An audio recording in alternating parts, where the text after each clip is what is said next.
But let's move on to NXT. NXT is something that we have not spent nearly enough time on over the last few weeks. Well, really, last few months to be totally fair. Right now, we've had the Dusty Rhodes Tag Team Classic happening. That's been one of the major stories. Another story is Bobby Roode and Tye Dillinger. The card, as it stands right now, for NXT Takeover Toronto, which is on the 19th, which I guess that's Saturday, right? Yes. Okay. The card right now that we have is Asuka versus Mickie James. Mickie James made her not in-ring return, but just a video package. So she's going to be challenging Asuka. We've got Bobby Roode versus Tye Dillinger. Samoa Joe versus Nakamura for the NXT Championship. And the finals of the Dusty Rhodes Tag Team Classic. Right now, as it stands, it's either DIY or the Authors of Pain versus TM61 or Sanity. So overall, let's just talk a little bit about the Dusty Rhodes Tag Team Classic. What's your thoughts on how this tournament has gone so far?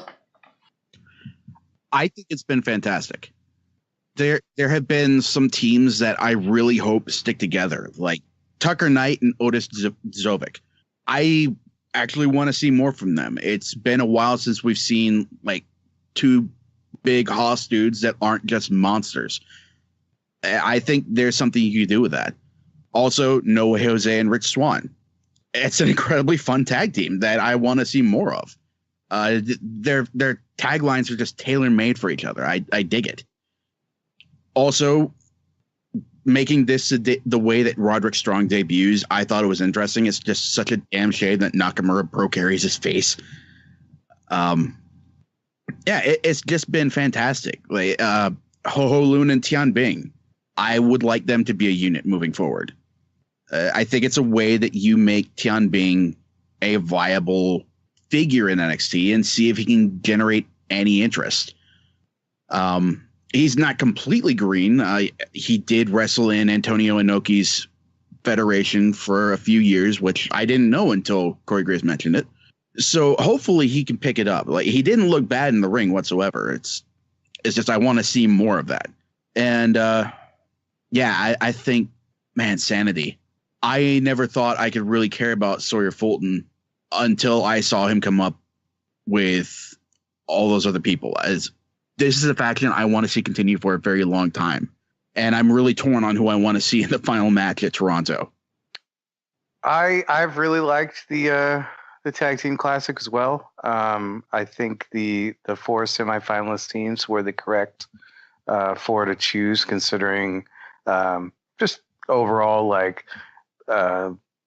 standing of the team, build going into it, all that other stuff. I, however, feel like my personal opinions on the Dusty Rhodes Classic to this point have now been skewed because I saw the very last live show here in California where they basically did the semifinal matches. So I know who's going to be fighting at the thing, and I don't want to spoil it for anybody. The only issue I have with Sanity is Eric Young's involvement. I almost don't think that they need Eric Young, especially considering that he hasn't really taken the mic at all. He hasn't really shown what we know Eric Young can do. I think he's almost being wasted in that position right now. Well, I think for the Dusty Rhodes Classic, yes, because they're really only focused on the tag team.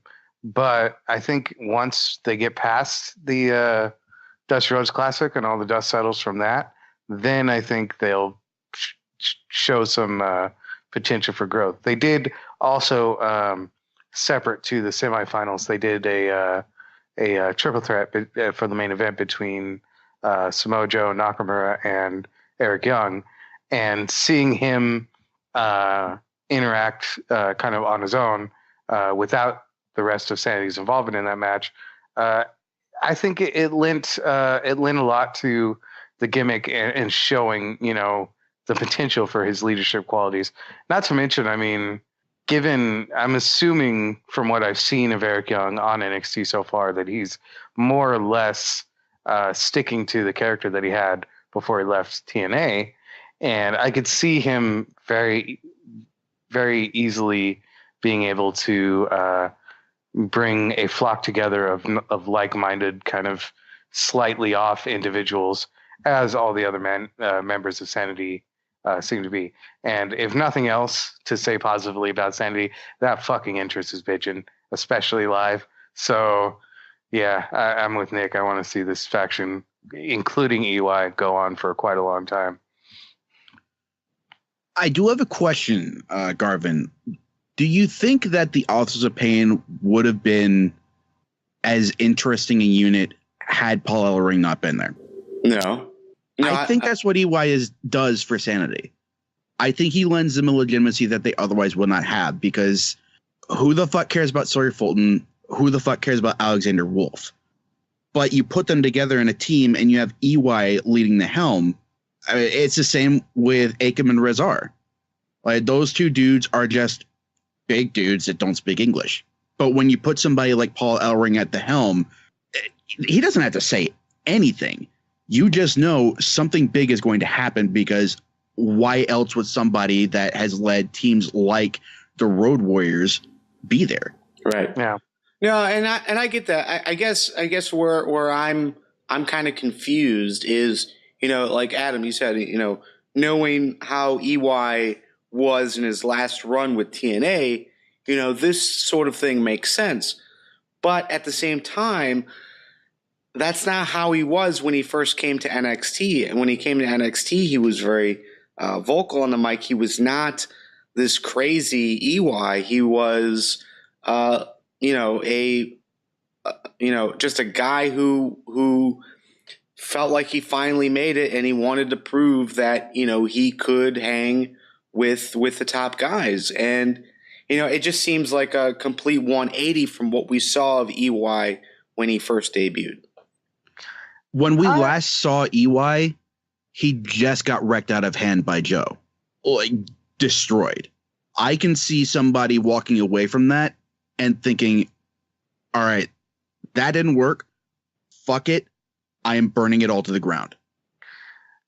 And I would argue that while he may not have been quite as acutely pseudo insane as he was in TNA compared to his debut, I mean, the mannerisms were still there. He still did his little, like, kind of weird talking to himself thing when he was coming down to the ring, and still kind of had the same cadence that the promos that he cut in TNA had and all that stuff. It may not have been turned up to 11 like it was in TNA, but it was definitely there. It wasn't something you couldn't see. Well, it just explain that, explain that on TV in some capacity, either on commentary or, have EY explain why he's acting the way he is compared to when we first saw him in NXT. Like, just that story continuation I want to see right now. It just seems, out of place. Well, and I think that actually works to their benefit, though, because there's a certain kind of, I think you may not feel quite as engrossed in it, but I think to most, not having that, like, easy answer right away, I think makes it feel more unsettling when they come out. You're like, what are these guys about? What are their goals? And they're not really being too vocal about it, and they're just destroying people that get in front of them. So, I feel like that's your perspective, which totally Sure. makes sense. But it's us filling in holes, trying to explain what's happening. What we're seeing. If they would have said the same thing on commentary, then that makes it for me. Okay. I think that's part of the appeal. They want you to try to fill in the holes yourself. Yeah, I mean, even the little, like, video vignettes that we got of Sanity before they debuted, it didn't even show any of them. It just showed the logo and, like, some dystopian city or something like that. And every time those were over, you were kind of like, all right, well, what was that about? Like, is there something I should be gaining from this? does it mean anything at all? Or, I think that's part of the appeal of the gimmick. All right, so live chat is asking, who is next in line potentially for the NXT Championship. So, question is, is EY in that contention? Rude, maybe Tino Sabatelli. Like, who would you put next in line, regardless of who wins, Samoa Joe or Nakamura? Tino Sabatelli is a filler week for Nakamura. He's not going to be anywhere near that for a long, long time. As far as who could seriously step into that role, Rude versus Nakamura would be interesting. I don't want that as a title match. The same goes for EY. I don't think EY should have anything to do with the title for a long, long time. His role is very clear here. He is there to give Fulton and Wolf and Nikki Cross legitimacy. He is keeping them under his wing. He is helping them become their own characters. He is doing what Bray Wyatt did for Harper and Rowan when they were a tag team.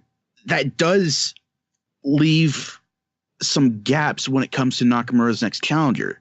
And that's kind of an indictment against NXT, because I think they went too far the other way in trying to fill the holes that they made with the brand split. Because you don't really have guys that can challenge Nakamura and be serious other than other guys that are filling Nakamura's role. The only person I can think of right now is Tye Dillinger. Okay, thank you. Beats Rude. Yeah. Moves on. Yeah, that's where I was going to go. That's also where I was going to go. I had a whole thing planned. If Tye Dillinger goes over Rude, I mean, that definitely puts him in, contention, I would think. Sure. If not that, then definitely his fucking crowd reaction at this point, which is fucking insane.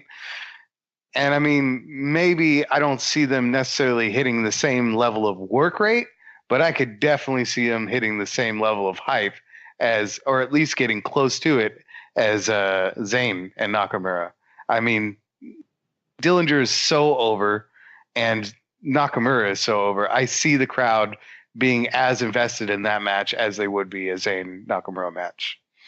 I could also see whoever wins between Cedric Alexander and Andrade Cien Almas stepping up to challenge Nakamura, because they both got the chops, and Almas even has the history. I'll be honest, I'm not extremely excited at the proposition of a Almas versus Nakamura match. I don't know what they would do with it story-wise, just given how much of that would rely on their history in New Japan and CMLL. And the fact that neither man's English is the best. They're both very passable, Nakamura more so than Almas. But that promo would be interesting at the very least. Mm-hmm. Then again, both of those guys can tell a hell of a story with their mannerisms and their movesets.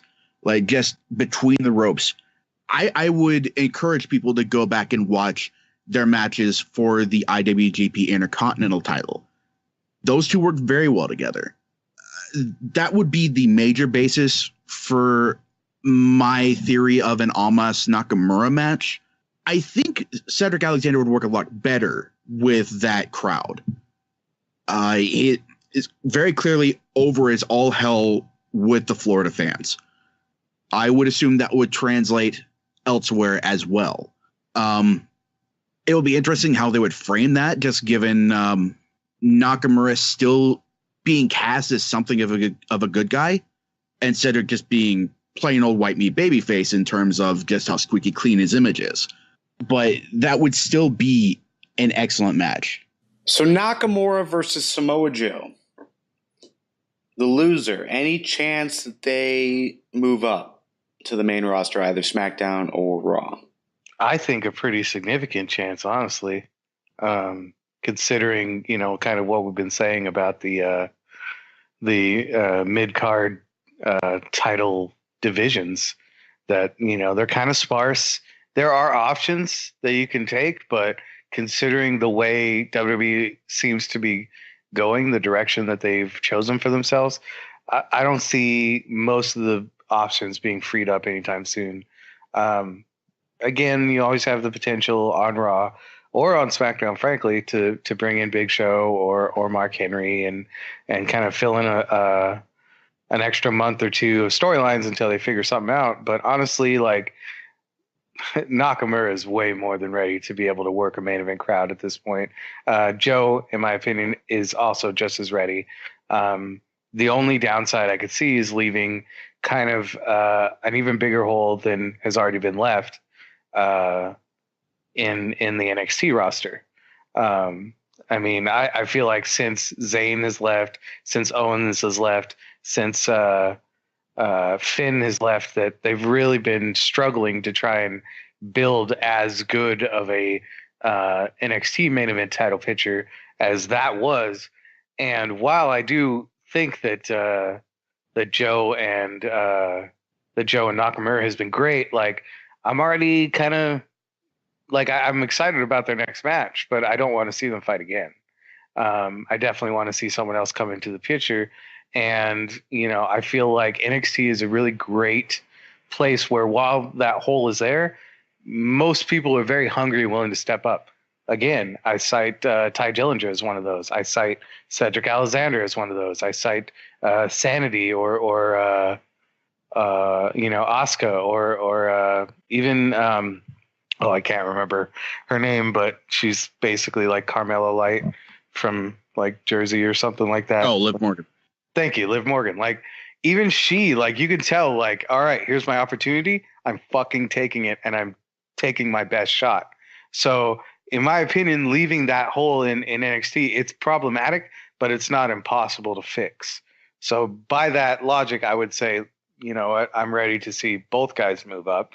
But if I had to pick between the two, I'd probably take Nakamura first, just because that guy oozes charisma, and, everybody who likes to cheer for wrestling is ready to cheer that guy. Joe is a little bit of a different story. I definitely think he's still a very viable asset for the main rosters. But again, my personal taste as to seeing what his first feud should be would mean that he would have to, I guess he could stay heel, but I would rather see him be a face and, challenge Roman as a heel. But anyway, I'd like to see both guys go up to the main roster. Yeah, I don't think there is a place where both men are called up. I would be very surprised if Joe were called up anytime soon, if ever.